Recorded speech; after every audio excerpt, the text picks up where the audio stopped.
In a recent CBS News poll, 2 out of 3 Americans told us they're stressed about their own finances. 3 out of 4 said their incomes are not keeping up with inflation. That's a lot of people struggling to make ends meet. And starting tonight in our series, The Cost of Living, you'll hear some of their stories in their own words. Have you ever stared at your rent bill and felt your stomach drop? That's not just anxiety, it's history repeating itself. In 1933, during the Great Depression, families huddled in Hoovervilles, makeshift shacks built from scrap metal and cardboard. Nearly a century later, in 2025, the Hoovervilles haven't disappeared. They've just upgraded to overpriced studio apartments and shared living spaces that still consume half your income. Back then, unemployment hit 25% and families simply couldn't afford housing. Today, unemployment sits under 5%, but what good is a paycheck when average rent in major cities exceeds $2,700 a month, swallowing a staggering 44% of the average worker's income? In 1930, monthly rent averaged $18. Adjusted for inflation, that should be about $300 today. Instead, we're paying 9 times that amount. Homelessness hasn't vanished. It's wearing a modern disguise. This isn't just inflation, it's a silent collapse of affordability. America isn't on the edge of history. We're living inside it. The Great Depression is no longer a chapter in the past. It's back. It's in your apartment, and it's staring you in the face every time you write your rent check. Let's start with the most basic human need: shelter. Once accessible to virtually everyone with a job, now a distant dream for millions. In 2020, the average 1-bedroom apartment in America's major cities rented for around $1,500 a month. Today, that same apartment costs $2,200. That's a 47% increase in just 5 years. Now ask yourself, did your paycheck increase by 47% during that same period? For most Americans, wages grew by just 20% in that time frame. The math doesn't work.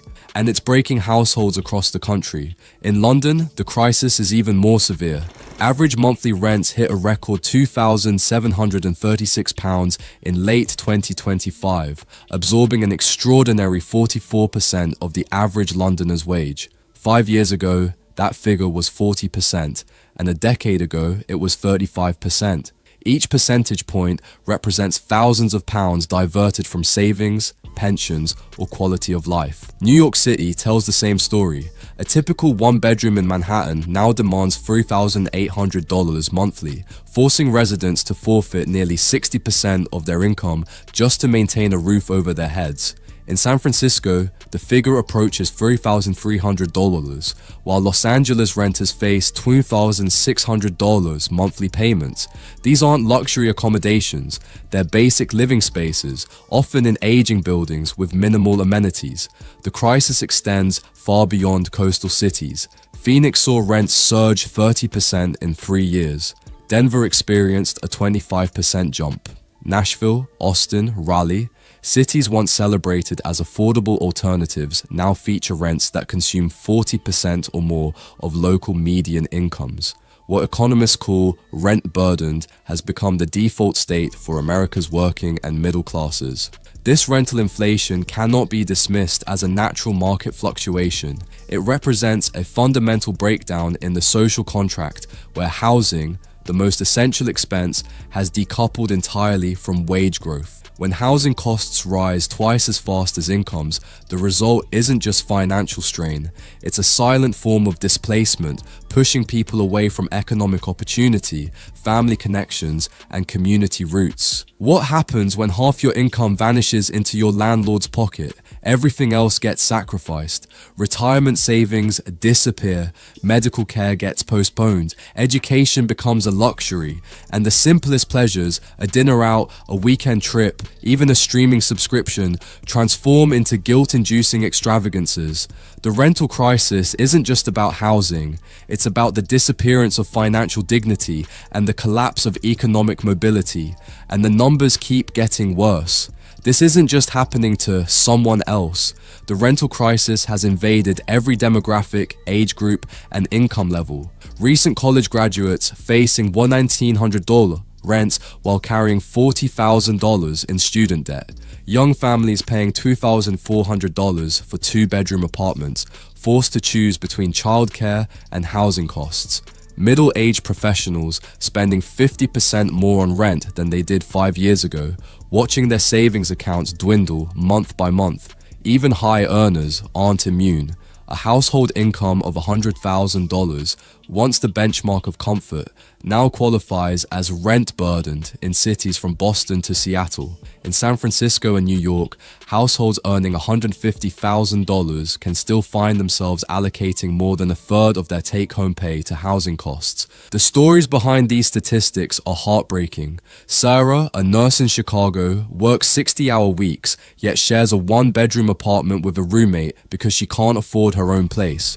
Michael, an IT specialist in Atlanta, lives in his car for 3 months each year to save enough for security deposits and first month's rent. Jennifer, a teacher in Phoenix, commutes 2 hours each way because affordable housing near her school has vanished. For seniors on fixed incomes, the situation is particularly dire. Social Security increases have averaged 2.5% annually, while rents have climbed 7 to 9% year over year in many markets. The math is merciless. Each year, elderly renters find themselves allocating more of their limited resources to housing, with some now spending 70% of their monthly checks just to avoid homelessness. Young adults have simply abandoned the concept of living alone. In 2010, approximately 40% of Americans under 35 lived with roommates out of financial necessity. By 2025, that figure has surged to 58%. Marriages are delayed, families postponed, and careers compromised, all because the fundamental need for personal space has become an unaffordable luxury. The evidence surrounds us. Multi-generational households have increased by 30% since 2019.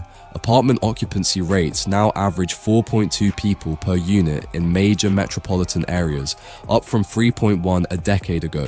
Even as new construction has added inventory, occupancy densities have intensified as people crowd together to afford skyrocketing costs.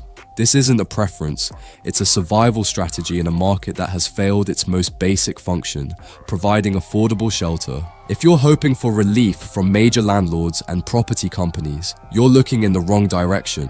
The rental industry has transformed from a service business into an extraction economy, with disturbing consequences for both affordability and quality.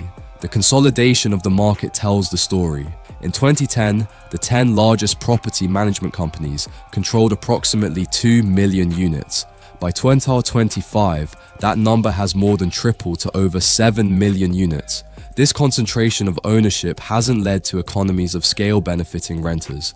Instead, it's created pricing power that drives rents ever higher. Corporate landlords have deployed sophisticated revenue management systems, the same algorithms used by airlines and hotels to maximize returns from their properties. These systems analyze real-time market data to adjust rents dynamically, often resulting in 5 to 8% increases when leases expire, regardless of improvements to the property or changes in local economic conditions. The largest property companies now boast about their rent growth to investors, celebrating annual increases that far outpace inflation. Equity Residential reported to shareholders that they achieved blended lease rate growth of 8.7% in 2024. Avalon Bay Communities trumpeted their success in pushing rents by 7.2% across their portfolio. For these corporations, your housing crisis is their profitable business model. Even more disturbing is the role of private equity in the rental market. Firms like Blackstone, which owns over 80,000 rental units, have transformed housing from homes into financial assets. The business model is explicit. Acquire properties, raise rents aggressively, minimize maintenance expenses, and extract maximum returns before selling to the next investment group. This financialization of housing has consequences beyond cost.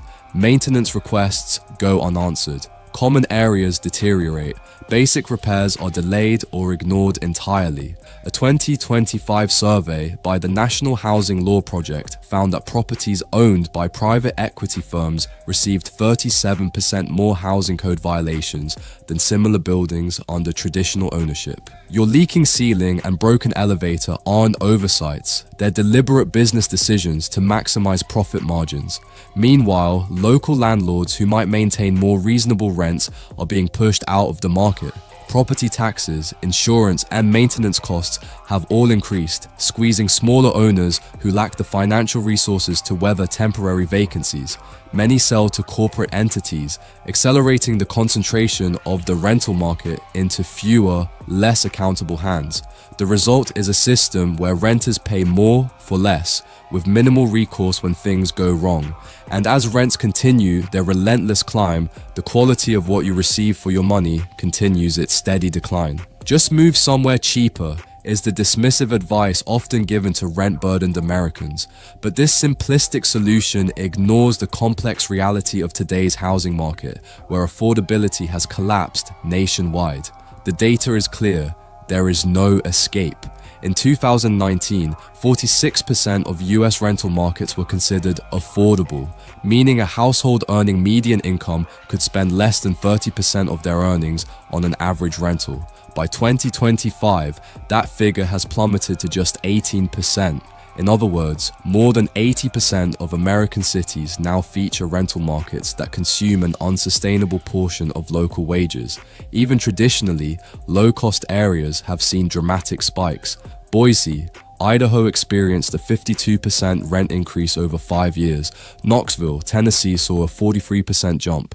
Fayetteville, Arkansas rents climbed 38%. The affordable alternatives have themselves become unaffordable, creating a nationwide crisis with no easy exits. Remote work, once viewed as a solution that would allow people to relocate to cheaper areas, has instead helped spread the affordability crisis. As urban workers fled to smaller communities, they brought their higher incomes and bidding power, driving up costs for long-time residents. The result is that teachers, service workers, and other essential employees can no longer afford to live in the communities they serve. The brutal irony is that moving itself has become prohibitively expensive. Security deposits, first and last month's rent, moving costs, and broker fees can easily total $10,000 for a modest apartment.